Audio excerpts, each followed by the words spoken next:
Hello,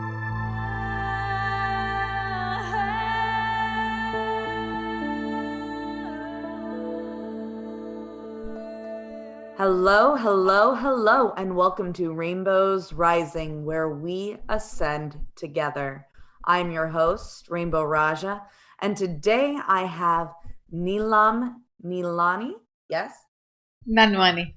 Nanwani, and she is going to be teaching a little bit about ancestral healing and why it's so important to connect with your ancestors and why how she got into that and how did you get into that? How did you get into working with your ancestors? And yeah, it's an interesting topic to get into, isn't it? Yeah.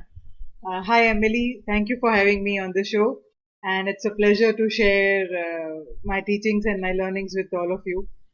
In the Native American cultures or in the Shamanic cultures, working with our ancestors is a very, very integral aspect. Uh, Even for next generations, I will become the ancestor. So in the ancient cultures, in the indigenous cultures, uh, they used to pay great importance to honoring our ancestors because they are our roots. It is from them that we have emerged.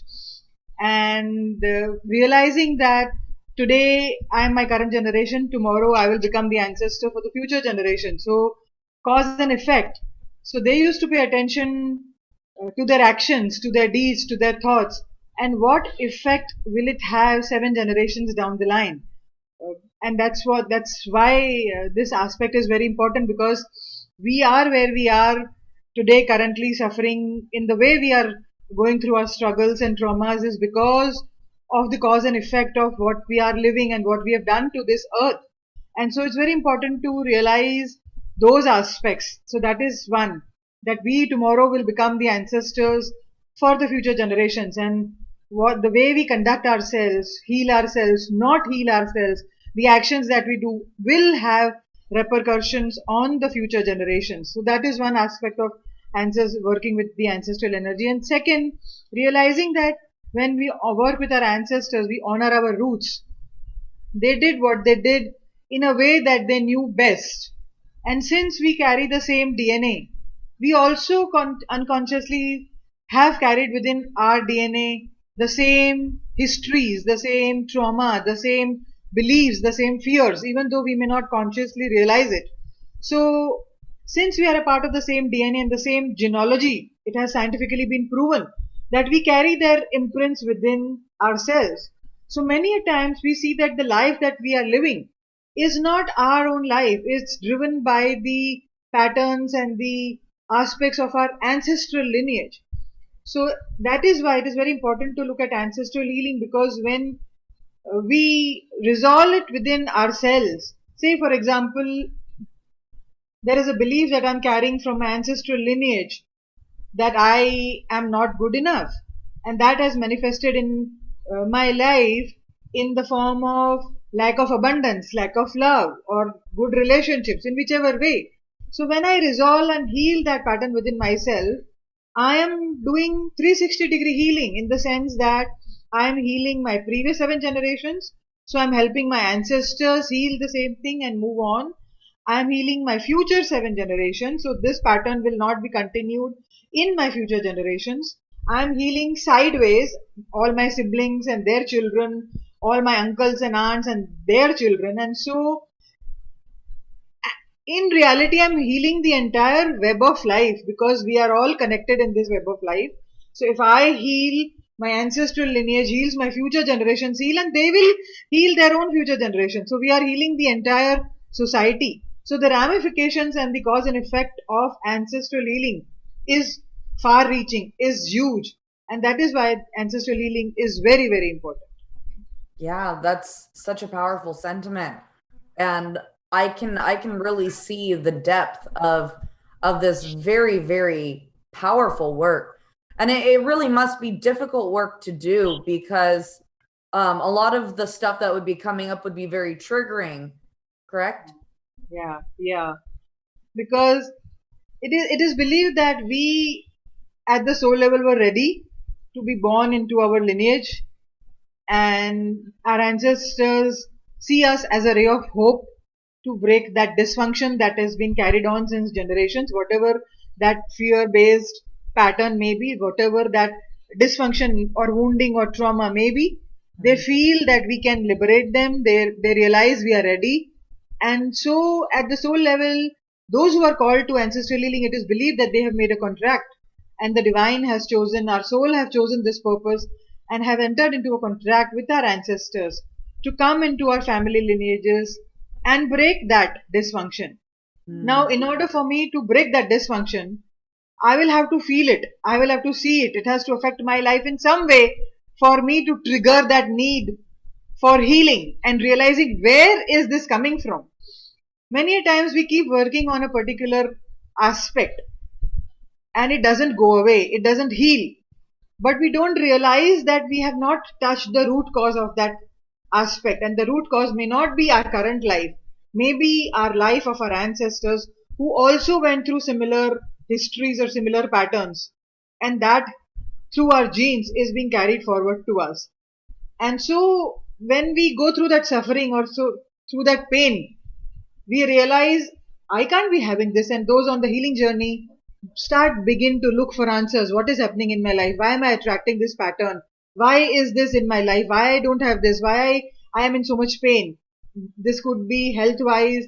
This could be any addiction wise. This could be relationship wise. This could be not getting married. This could be money wise. This could be any fear or any patterns of not being successful in any aspects of our life.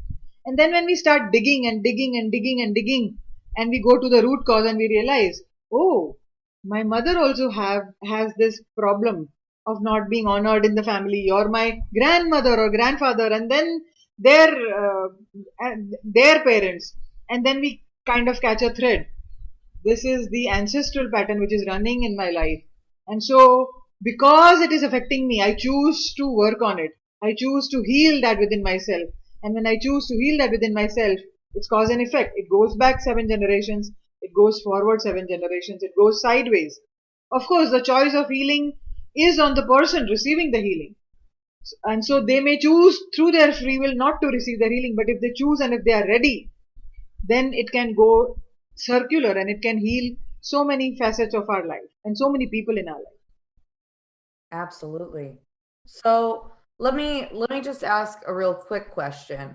So when you say that, ancestral healing has to do with this pattern that we are beginning to recognize in our own lives, that we are bringing awareness to these patterns, and by choosing to feel, choosing to see the root cause, that we are able to affect the chain reaction behind us, in front of us, and to the sides of us. So could this, could ancestral, I guess, karma, is that a good word? Ancestral karma, or ancestral healing is a better word. Yeah. Okay. So if my grandfather, cheated on my grandmother, right? And suddenly my spouse is cheating on me, and my parents had some, this is theoretical, that didn't happen, but let's just say for the sake of, so would that mean that if I'm seeing that pattern, that's some kind of ancestral healing that needs to be addressed in this life, like right now, because I noticed that pattern? Yes. And so some of these things that maybe the listeners are experiencing in their lives, some repetitive traumas or some life circumstances that were beyond their control, some things that didn't make logical sense to them at the time, they didn't necessarily cause those events, but they are being brought up to be healed in their own awareness. Yes. Yes, absolutely, absolutely. I'll give you an example how I touched base upon this. I always had this problem that I don't have enough support. My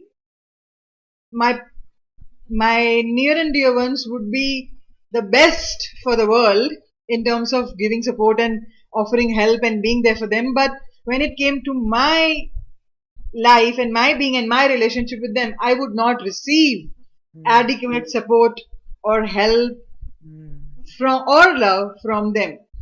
And I would be the one who would be working, and I would get tired, I would get ill, and why am I not inviting support when the same person is very supportive for the rest of the world? And this brought me to an awareness that in my family lineage, all women in the family had similar problems. They did not receive adequate support from the men in the family. It could be their father, it could be their spouse, it could be their brother. So the men in the family lineage were never available for the women in the lineage. And so it looks like a singular pattern, but it had multiple threads. Because of that, women felt unsupported, their receiving got blocked. That's one pattern. They felt very angry and they started lashing out. So communication in the family became a huge problem. As a result of which, relationships started suffering. So relationship pattern also carried forward from one generation to another, where the spouses and the husband and the wife were not doing well within their own selves, and so their children were born who had unhappy relationships. And as a result of which, solar plexus issues developed, health problems developed because of anger and resentment towards each other. And it's very interesting to see that the problem was with the women in the lineage, but then as a result of from the men in the lineage. So even though the problem was originating from one side of the family, because of the cause and effect, other side of the family also got affected. And so the men had anger for women, women had anger for men, and so many problems, financial, emotional, psychological, relationship, health wise, so many problems sprung from a single issue of whatever reason. It could be that men were not there for the women in the family. And so it became an entire spiral. And if you talk about my life, I had all these issues and I started questioning, why is this in my space? What can I do to take responsibility of my life and create a shift in my life to change this pattern? And that's wherein I slept with an intention to understand what that ancestral pattern was. And I was in my dreams shown that men always escape from the responsibility. Men never took responsibility. And that's where I began the process of healing this ancestral pattern of not men not being supportive. And it took me through various layers which I talked about in terms of emotional, physical, psychological, spiritual. And it took me a while to, because there were many layers to this healing. It was just not one pattern. You know, it's like a spiral. You go through one layer and then another layer opens up, and then it's like an onion. Paul used to say, like, it's, you keep on peeling the onion and then layers and layers kept opened up. So it took me a while, I would say that. And it was a journey which took me deeper within myself. It was tough, but I could see the results. The same person may not have supported me, but he supported me in his own way. In hindsight, if I look at it, and that opened up, and my expectations changed. I invited support from outside world, other people who did not biologically connect to me, and the huge area of support opened up in my space. Even when I was ill right now with COVID, I was alone in my house, and so many friends opened up their homes. They sent me food.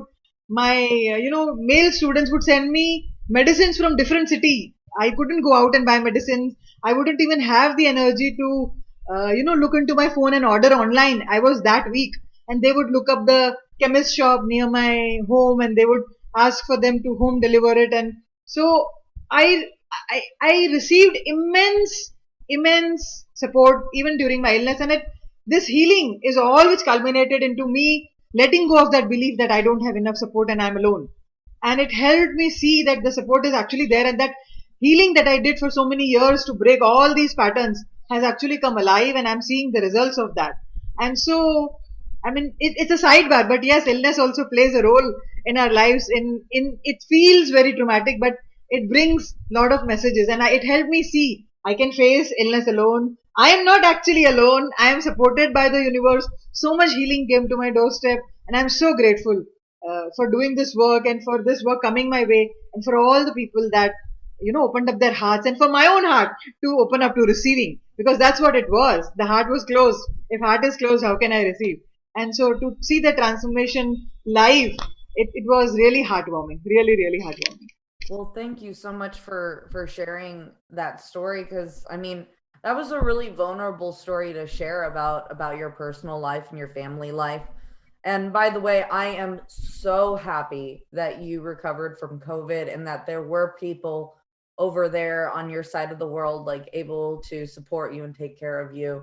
And I mean, that really does go to show like that this healing work does work, and it can break down, you know, so many layers. Cause I think I met you, God, what was it, like 6, 7 years ago, right? And 2014. yeah, so when I first met you and Paul, you know, you are a very fiery woman. You're very, very I don't know if domineering is the best word. One can say it feisty, fiery, ferocious, or passionate. Yeah, I mean, you take control, and at the time, it was a little off-putting. It was. I was very intimidated by you. And You're not I the think, only one, Emily. well, I'm just going to be honest, because I mean, I remember sitting in the workshop, and Paul had this very watery, very, very fluid, gentle, like he's just like this, like grandfather river, you know, like energy. And here you are, like this feisty elephant lady sitting in the corner, like it just was, and you know, it always kind of seemed like you had a scowl, but you didn't really. But uh, but like I can see, you know, I don't know if you were doing ancestral work at the time or where you were and all We that. started a, we started a year later after we met you. Yeah. Okay, yeah, because I mean, I could see where maybe the energy, like I don't even think it was you, because like you guys were so like warm and opening your home to me. Because unlike the other people at the workshop, I had to stay at your home, and you were so welcoming and so loving, and you were just so giving. By the way, for all the listeners, this is like my very first shamanic mentor. She and Paul were the first people to say, "Hey, I think you might be a shaman. You should maybe look into that." So thank you so much. You guys opened a huge door, because I was wandering around with all of these experiences and I had no clue what I was doing. So anyway, back to back to the ancestral work. What I was gonna say about that was, you have this big old beautiful picture of the flower of life, and you had talked about how these you know, when you do ancestral work, that it's almost like you are branching out and webbing out and healing an entire line, both past and future, and how powerful this healing can be on so many levels. And you know, when you were bringing that up, I was a little curious, could that go a different way as well? Could you, you know, like in this lifetime, maybe I made a mistake and made a poor choice. Does that mean that my karma will be passed down onto my children and their children? And is there a chance that I could be negatively impacting my own lineage through my poor choices, or, you know, Yes, theoretically? cause and effect always goes forward. So there are two things. One is ancestral patterns, and second is the karmic imprints. Mm, So when a particular pattern manifests on both sides of the family, okay. say for example, I have an issue of rejection, and say let's say Paul also had an issue of rejection, and rejection is also my ancestral issue, and for him also it is an ancestral issue coming forward, where parents felt rejected and so on and so forth. And if husband and wife both are combating with the same pattern, then it is definitely karmic in our understanding and observation. But if, let's say, Paul doesn't have a rejection issue or a particular pattern, and I am having it, and the roots are in my lineage, then it may not necessarily be karmic. So there are two threads to our patterns. One is ancestral and one is karmic. So the karmic imprints will remain with me, which will I will have to resolve. But the ancestral patterns, because of the same DNA, will pass from generation to generation. Say for example, and of course it's choices.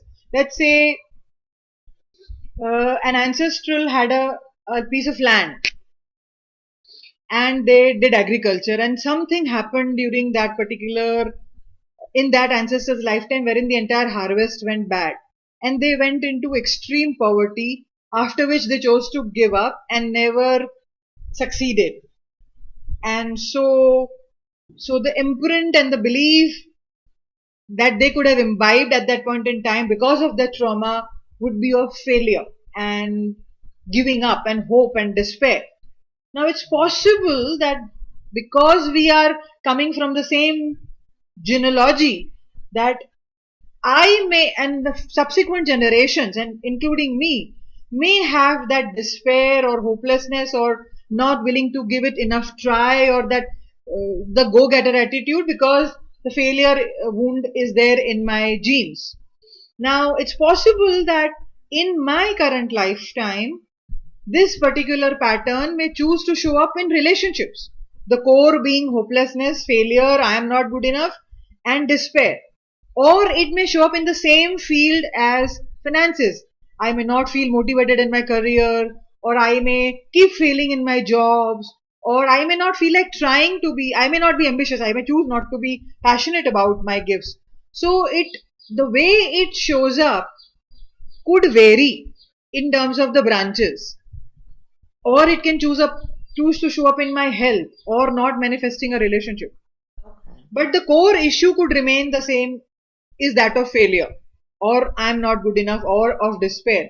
So when we look at ancestral issues, we definitely begin with the presenting problem, but we also go to the root cause and also dig what is the subconscious debilitating emotion and belief that has been passed on from generation to generation.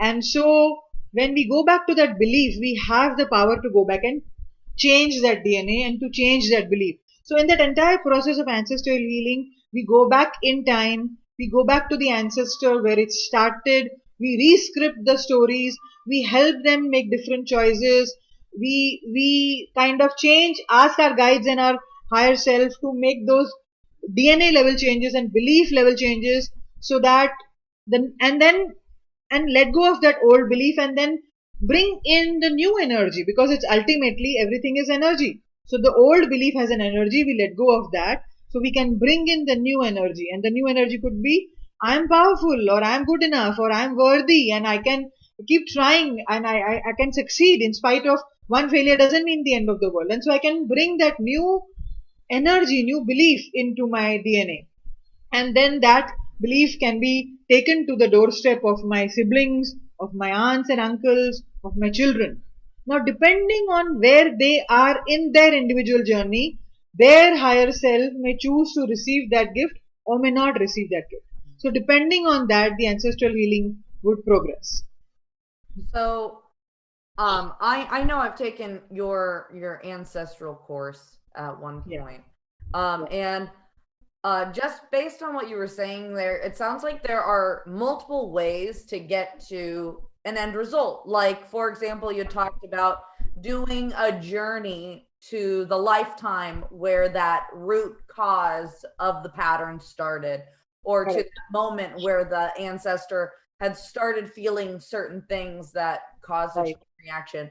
So, Right. like, journeying can be a way to Yes. kind of rewrite history Yes. in a way. But then I also heard you switch into talking about the vibration and the energetic connection and resonance, and how you can recognize the frequency or the vibration or the energetic current of, the bad habit or the bad, the ancestral pattern, right?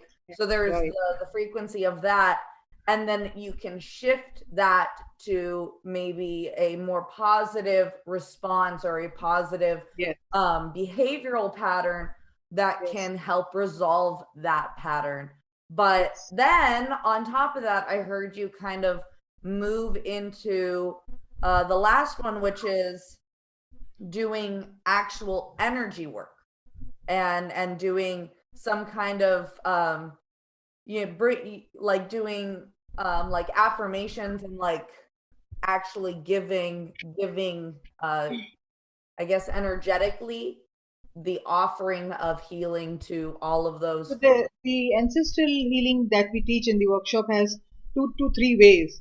In Mm-hmm. one of the ways, it's a 7 step process. Mm-hmm. In step one, we go back in time and find out what the pattern is actually. So you see, not all people know what their ancestral pattern is. So we kind of introspect in our life. We connect with our helping spirits. We connect with our guides. We connect with our ancient ancestral guides and find out which ancestral pattern is ready to be healed right now. And we come up to the surface and we do the exploration and the digging process around that. Once we know that, then there is something which we share in the workshop called the realm of ancestral healing.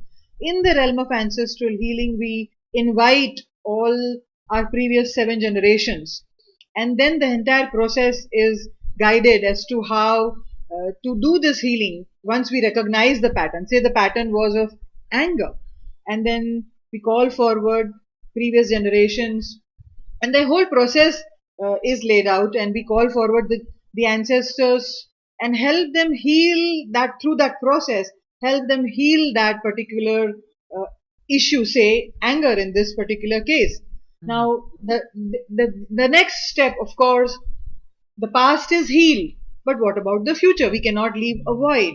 And so, to bring in new energy into that void, into that belief that has changed, that pattern or emotion which has been released. So, to bring in, say, if anger is released, maybe we can bring in compassion. And so, we don't decide on our own, we check with our helping spirits, we check with our ancestral guides, and we ask what could be the replacement, because the energy is energy, and energy doesn't like a void. If you leave a void, some other undesirable energy can fit in. So in order to not have that happen, we definitely want to create a new DNA, we definitely want to create a new inspiration and a new belief, or bring in a new energy. So we ask which energy needs to replace the old belief which has released. And so that healing happens for ourselves and for the ancestral lineage. And now then we offer the same belief, the same, and the new energy, so to say, the new DNA, to the future generations and to our siblings. Now, let's say I had the issue of anger and coming from the ancestral lineage that is resolved in my space. I am ready. It's resolved in the ancestral lineage. Now I take the gift of love and compassion and whatever the new belief is to the doorstep of, say, my sister. Now it is dependent on my sister's higher self whether to receive that or not. Let's say she is going through a certain situation in her life where she still needs anger to fight her battles. So she may not be ready yet to accept this gift, or her ego mind may reject it because she's still not ready for the healing. So we don't force the healing to be delivered to the doorstep of our future generations and our siblings and our aunts and uncles. Our higher self just makes an endeavor to take it to the doorstep of their higher self. And then it's up to them. Maybe they have to go through certain karmic journey of their own, or some journey of their own where it is still not yet time in their life for this pattern to resolve, because they have to go through certain more healings for them to reach that space. So it depends on where they are individually in their healing journey, and then they may receive or they may not receive. And so we just our responsibility is just to heal ourselves, the ancestors, and then to offer to the doorstep of our door near and dear ones who may be ready to receive this healing or not. Okay, that's okay. So it's like a 3-step or 4-step process there to There are do the actually work. 7 to 8 steps. I just Oh, summed it up in brief for you. okay. Well, are there like, I guess, like beginner steps for people who, want to start doing this work and explore this topic? Of course they can always find you and reach out to you for more information on how to do the more in-depth work, because I took the course and it was profound. Like I was really able to like work on some really deep seated issues on my mom's side and my dad's side, and we have a much healthier connection through that. So I know the work works. But I'm just curious, do you think that there are maybe more gentle practices for people who maybe are not on the path of the shaman, who Yeah, can start to the, the incorporate into their life? the first step is to realize that our ancestors need acknowledgement, love, and forgiveness. We have become a culture who has become very nuclear, who has become separated from our roots. However, those roots may be healthy or those roots may not be those so healthy. And so the first step is to realize that our ancestors did what they did, went through what they went through the limited means of awareness and the tools that they had at that point in time. That's number one. So, to approach them from a space of not anger but empathy Mm-hmm. and forgiveness, because our ancestors do look at us for forgiveness. The second most important ancestral need, or the first most important ancestral need, is to be seen, is to be recognized, is to be acknowledged. That's such a We, powerful one. I mean, even when not working with ancestors, just yes, working with yes, another person. yes. This is such an interesting, connection here, because I just had a conversation with my parents 2 days ago. My grandmother passed away, and I talked to my parents about wanting to be seen in regards to some really traumatic life events that had happened. And my parents have struggled for a very long time accepting these events, that they happened at all. They like, no, that never happened. That never happened. And I kind of was like, hey, I don't want you to apologize. You don't, there's no blame. I just want to be heard and seen. And the feeling of having that click in my parents' heads, and have them look at me, and not like turn inward and feel defensive anymore. Oh my God, there was nothing more powerful. It felt so wonderful to finally Liberating, be liberating.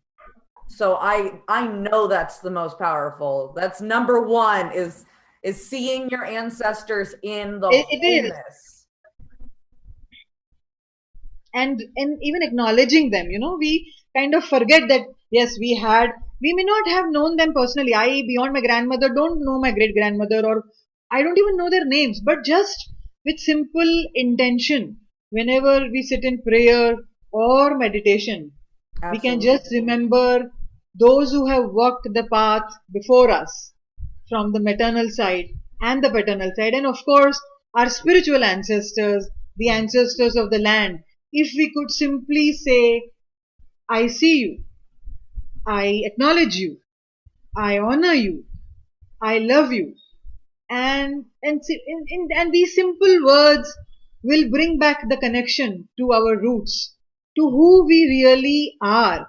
We cannot run away from who we really are. However those roots are, we are those roots, and to negate those roots would be to negate our own being. And so when we acknowledge those roots, when we acknowledge those ancestors, we are directly and indirectly acknowledging and recognizing and accepting our own being. And that is the truest form of self love. And there can be nothing more healing than that simple act of acknowledgement. It's a side topic, but I still want to share a story. Mm-hmm. When Paul was alive, we used to come to the US every year, and we used to do this spiritual retreats to Sedona. Now, we all know that Sedona has been also a home to many native tribes and stuff like that. So we would have a market in Sedona, which I would very keenly look forward to, where all the Native American goods would be offered, and all of that. And there would be, of course, non-Native American vendors as well. And so it was like a little inner child who would come alive and going from vendor to vendor and looking out for all the goods which are not available otherwise for us, and all of that.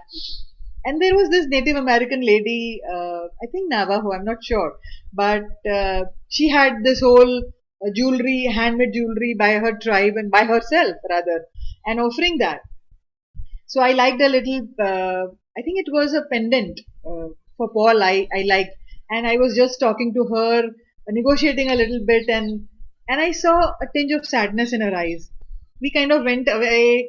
The pricing didn't suit us, and then something made me come back to her stall, and me and Paul picked up that piece of jewelry, and I just sent her a blessing, and I said, may more and more people come to your stall. May the love that you put in your jewelry be seen, and may people recognize you for who you are. And I just felt, I said, can I give you a hug? And she came out of her stall and I hugged her. And in her ears, I just said these simple words, I see you, I honor you, I acknowledge you. And she was in tears. And every time I narrate this story, Emily, I am in tears because this basic essence of being human we've forgotten. And and it and she said, you see me, huh? I said, yes, I see you. And then more people came to her stall. She got busy and we quietly slipped away. But it is this basics of one human seeing another. And how can we not do that for our ancestors? And even I'm emotional right now because Yeah. it's such a precious incident in my life. And I it's a think story it's I always share. I think seeing people and voicing that and connecting on a really basic level Yes. has become forgotten. And I don't know when that happened. I think it must have been what, in the early 1900s or something, like what, the 40s, the 50s, I don't know. I know that people were shunned for emotions at some point, and Yeah. that's Yeah. become something. But man, just the act of recognizing someone's emotions, being present with them in their story, and being neutral, like whether or not you agree with their actions, whether or not you like what they're saying, doesn't matter. It really doesn't matter at this point. Like, we are all humans walking this incredibly difficult roller coaster ride of a life, and it's lonely without more division, without more separation. And it's the more that we can all just look into each other's eyes and say things like, I see you, I feel you, I honor you. I mean, I think that It that would be brings the powerful. biggest healing to a human being and to your own self. Mm-hmm. So yeah, acknowledging our ancestors is the first step. They all we all have some basic needs, and so do our ancestors. So maybe doing a small forgiveness prayer, taking a small step, asking them for a message or connecting with them, asking them how I can honor you, how would you like me to honor you, and listening to those inner whispers, to that intuition. Mm-hmm. These are the primary steps of beginning our journey of reconnecting with our ancestors. The ancestors come looking for us in our dreams. They need help. Sometimes they want to help us, but we are not present. We are not aware, and so paying attention to our dreams, saying a small prayer, connecting with them through food. Many times I remember the food my grandmother used to make, the simple lemon pickle that she used to make. And so through honoring them through food, maybe laying down a plate for them, it's just these small gestures of acknowledgement, of seeing, writing a letter to our ancestors, and then doing a small fire ceremony, surrendering that letter to the spirit of fire, asking the spirit of fire to take our prayers to the ethers, to take our prayers to the realm of ancestors, and that our prayers for them and for ourselves be heard, be seen. Doing a small fire ceremony or doing a small ceremony around water. When we bathe, we remember our feminine lineages, our masculine lineages, and just say a small prayer because water has the ability to be programmed. To program our water with forgiveness, with a simple chant of, I am sorry, please forgive me, I love you, I thank you. Saying this small prayer to our ancestors through water, through fire, through small ritual and ceremony, or through just prayer, through just meditation, and through just being present to their energy and acknowledging them. These are steps which go a long way in recognizing and healing our ancestors. Ho'oponopono is one of the most powerful practices, as simple as it is, Yes, it that is. I'm sorry, please forgive me, thank you, I love you, Yeah. can change so much. And I really like that you're applying it to working with the ancestors, because I think a lot of times the ancestors are over there thinking they've been forgotten or Yes. ignored. And there's Yeah. so many families that have secrets, or the ancestors themselves took secrets to the grave, even Yeah. just emotions or thoughts patterns and such. They took those things to the grave, and to just not even know what they are, but just have a wholeness of forgiveness, a wholeness of acceptance for all those mistakes and all of the things they did, and to recognize that all of those the culmination of all their actions brought you to now, to this moment. Like, Exactly. it's a Exactly. powerful practice. So thank you for sharing that, because I'd never even thought to apply Ho'oponopono to like ancestral healing. Yeah, I do have actually, a it is one of the important steps in the ancestral realm when we call forth the previous 7 generations and the ancestor who becomes a surrogate for healing the entire lineage. The most important prayer that is shared and spoken in that realm is the prayer of Ho'oponopono, which is, it clears karma, it clears our imprints, it brings in new energy. It's a very powerful prayer coming from the Hawaiian Huna traditions. I am Mhm. sorry, please forgive me, I love you, I thank you. And it is here we let go of our anger and our pain and our sorrows and our trauma. It heals everything. It is simple and yet very profound. It is. So I have a question, kind of circling back to karma. You got karma, then you have ancestral habits and patterns. Right. Now, what about curses? Is that a part of, is there such a thing as ancestral curses? Can you even receive a curse through your ancestors? Is it like a ancestral transmitted disease, or Yeah, curses are nothing but powerful words spoken with intention and ill intent. I would say that it's intention, ill placed intention or ill placed words spoken with a lot of power. It depends on us. Say, if I were to curse you, I would say a very strongly worded sentence. Now, that would be a curse in my opinion, but it's up to you whether you want to take it or you want to return it with love. So, sitting here curses are with my nothing. selenite? Curses are just words because words have power, and if the ancestor has taken up that word as true, then it becomes a curse, and then that energy can, of course, linger in future generations. So we Mm. definitely can heal that. Oh, oaths, vows, curses, any negative actions done by ancestors and the ramifications of that passed to future generations can also be healed through various processes by going back in time. That's where the method 2 comes, wherein we take the river of life and we go back in time and see where which ancestor started. We revisit his life, revisit his death scene, rescript that whole story, and then bring forth the new DNA into our future. So yeah, there are processes for healing that as well. Wow. I know one of the biggest ancestral things that I don't think I was able to figure out. This was like one of the things I couldn't figure out was on my mom's side, there's there's been like a lot of loss in regards to like partners. And I think I brought this up in the course. Um Mm-hmm. and it's like every generation loses like their first love on my mom's side. And I kind of was like, is this a curse? What is this? Like, how did this start? And it seemed to start with my grandmother. I don't know if it started earlier than that. I don't know. But I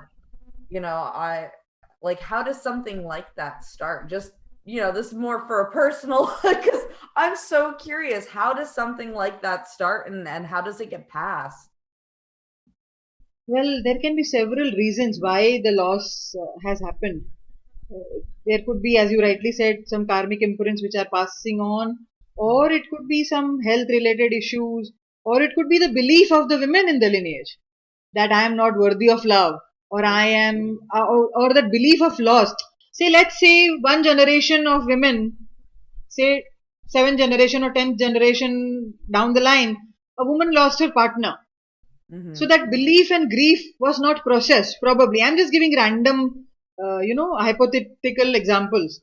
So suppose she did not process her pain, but she became bitter in the process, and she said, well, relationships are like that only. You always end up losing. And that resentment or bitterness or that feeling of pain and grief that relationship is associated with loss kind of passed on from one generation to another. And so that may be a possibility that because of her belief, the future generation women also attract a similar, it may not be their life story.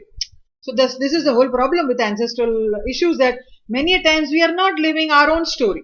We are living the truth and the story of our parents and their parents and their parents. And that is why ancestral healing is so important, so that we can live our own truth as well. We don't only, it is important for us to acknowledge our ancestors and heal them and heal the stories which are rooted in me. But through that, it is also important to come to a realization that I am living their story. I am not living my truth at all. And so ancestral healing becomes important because it helps you be who you really are born for. Absolutely. So And live ancestral those gifts and healing. live that purpose fully and blossom fully in your essence, blossom fully in your truth, which is not possible because we are living somebody else's truth and somebody else's story. So ancestral healing also helps us put an end to all the old stories of our life, which don't belong to us in the first place. Yeah.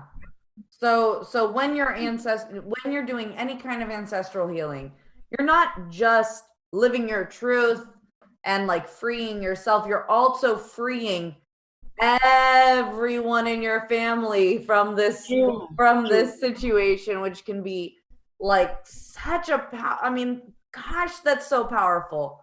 You know, because then you're allowing every single person, your aunts, your uncles, your cousins, your sisters, your brothers, your moms, your dads, your grandmas, your grandpas, your kids, all of them get to be free to be themselves.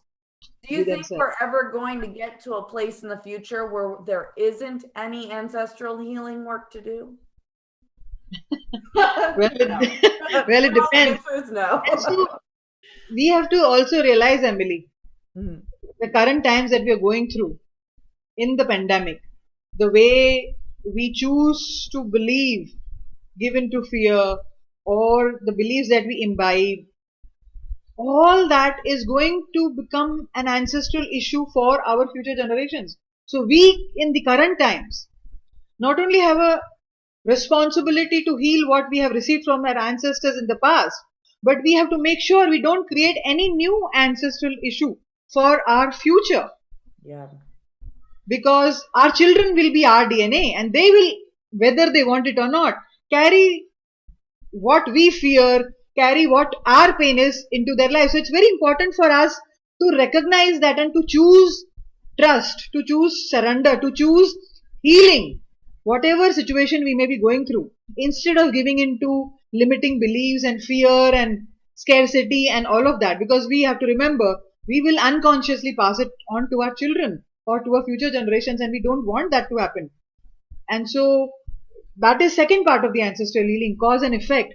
So the choices that we make, the choices that we not make, everything has a cause and effect, and we can't every time go and evaluate, oh, I'm thinking this, it will have a negative effect. But to live from that space of awareness and responsibility as much as possible. Being And accountable for your actions, your yes, words, uh, and yes, and even if you make a mistake, being, having the courage to go, you know what, I just did this mistake and I see it, and I'm not going to ignore it. I'm going to do the work to feel the emotions, of my guilt, to feel the emotions of regret.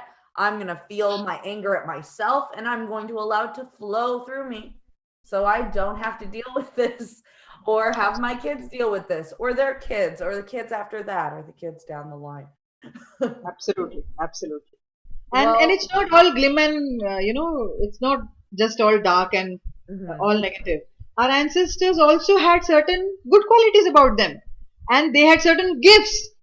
So unless we connect to our ancestors, we will also not be fully using those gifts which are passed on from generation to generation. Say, for example, the men in the ancestral lineage of my family were very good entrepreneurs.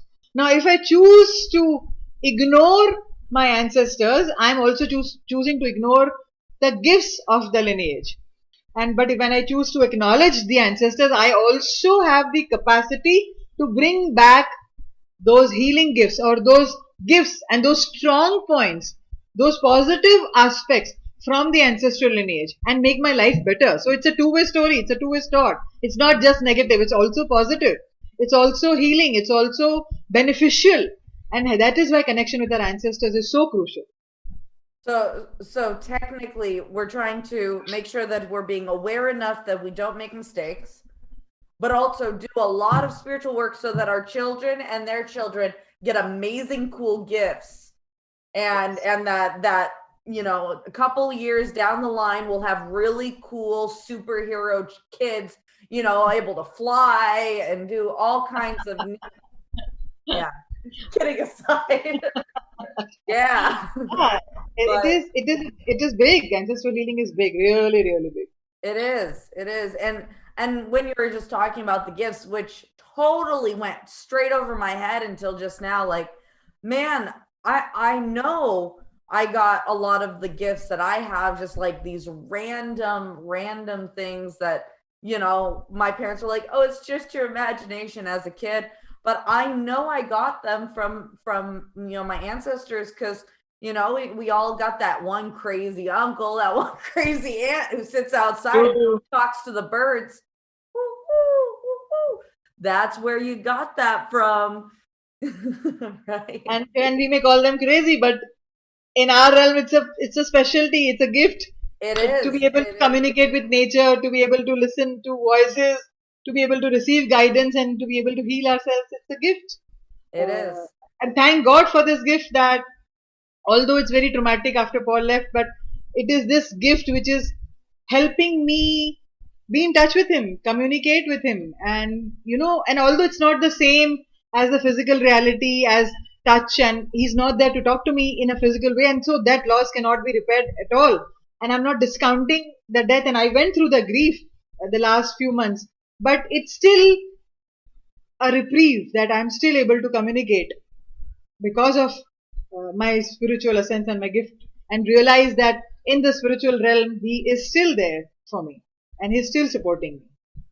Yeah, that's been such a powerful gift for me as well, being able to be able to reach out to my ancestors, to be able to reach out to the people who have passed away in my life when I wasn't necessarily aware of my abilities, or when I didn't know how to connect on this level. I can still reach out and connect with them.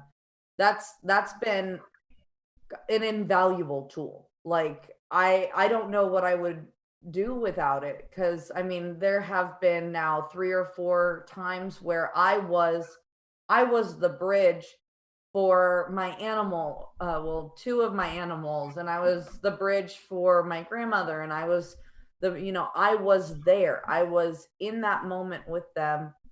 And I mean, it's such a powerful, and like, I'm so grateful for the honor to be able to do that. And I mean, I'm just grateful. I did get to connect with Paul a little bit at one point. I actually drew a picture. I wanted to show it to you later. I'll do Sure, that. sure, sure.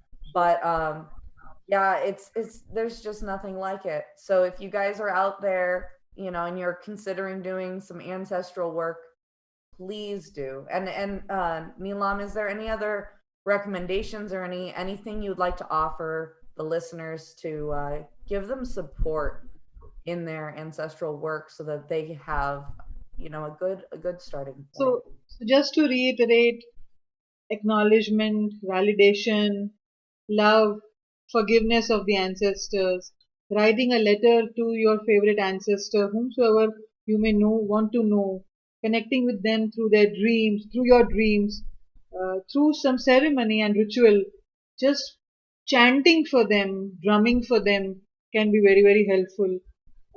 You can begin identifying your ancestral patterns by looking at your life. What is not working in your life? Where is this coming from?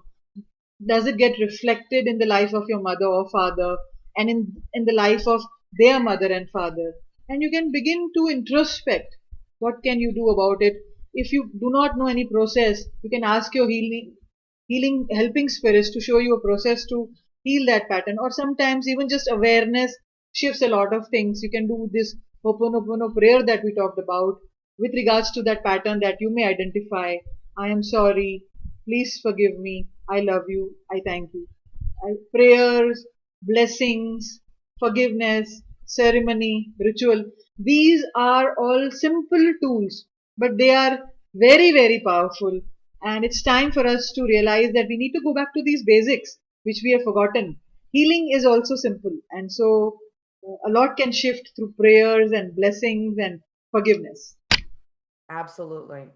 I think the really important thing to remember for all those listening is, to walk your own path and to make these, doing something super simple, just doing it, stopping no matter what you're doing, just stopping and just doing it makes a huge difference. Don't get so worked up about whether you're doing it right or you're wrong.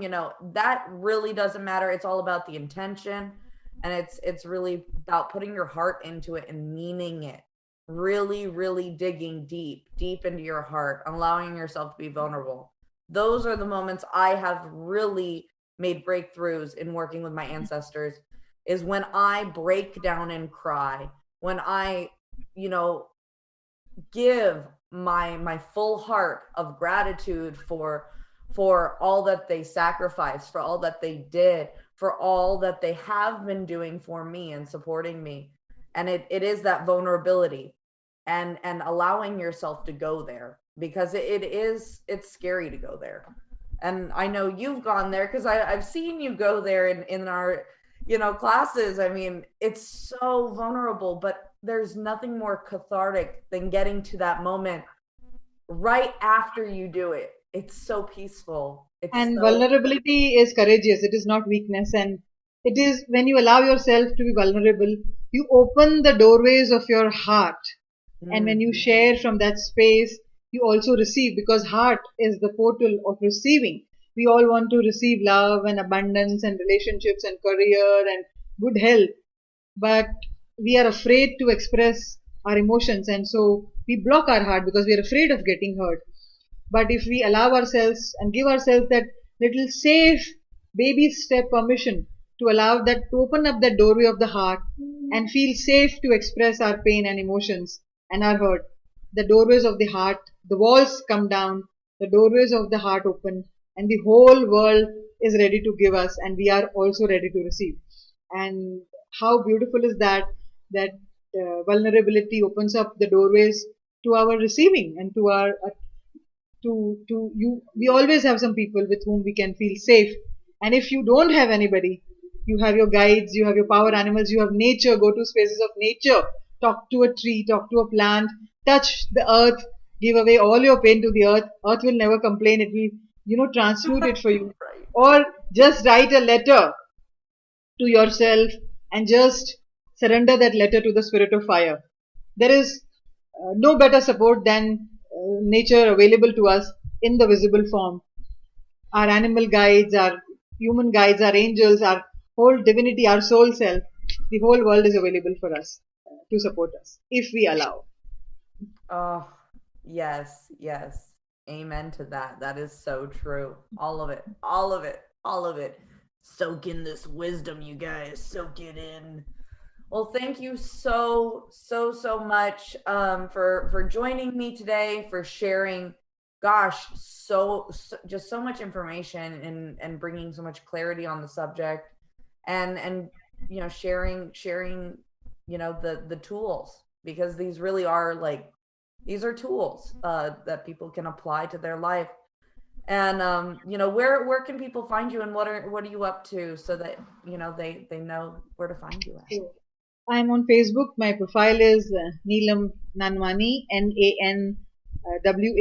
So they can find me on Facebook, or I'll put a we have a link web. down in the bio, you guys. Yes, and you can put a link to our website too, Emily, so they can get in touch with us through the website. It's www.shamanic-vision.net. Absolutely. So these are the ways to get in touch. Well, thank And of you. course, you can get in touch through Emily too. Yes, please email me if you guys want to get a hold of her. I will send you over. But thank you so much, Thank you so much, Neelam. Emily, for having me and for such a wonderful conversations. Thank you so, so much. And thank you all for tuning in today and listening. This has been such a pleasure, and I hope you guys are able to utilize these tools and start doing your own ancestral healing. Thank you guys again, and I'm Thank you glad so we much. are all able to ascend together. Bye. Aho. Bye bye.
Are you ready to ascend to the next level?